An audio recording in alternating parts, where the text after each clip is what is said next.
شوقی سنوکر است و میخواد سنوکر را یاد بگیره و امو کاری که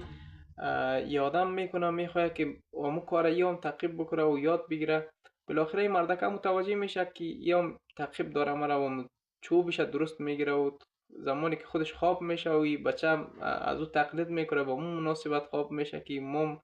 روز شوا که میتونه یک بازیکن شوم. بالاخره این مردکه بالاخره یه به آدم یاد میته و کارش به درستی پیش میبره. یک بار مادرش متوجه میشه که بچه دیر میخواد را تعقیب بکنه و میبینه که در میدان سنوکر میره و این مادر جای مناسبی را برای ازیجا نمیبینه، میخواد بکشه و باز این مردکه عذرگزاری میکنه که نه مادر ایره نبری، بسیار یک استعداد خوب داره، لطفا استعداد از ایره سرکوب نکنین،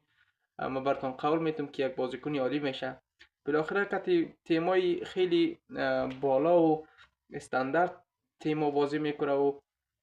میدان اول ای بچه میبازه و خیلی جای نگران کننده است و بعد در میدان آخری میرسه و میخواد یک لحظه خواب داشته باشه و استراحت کنه،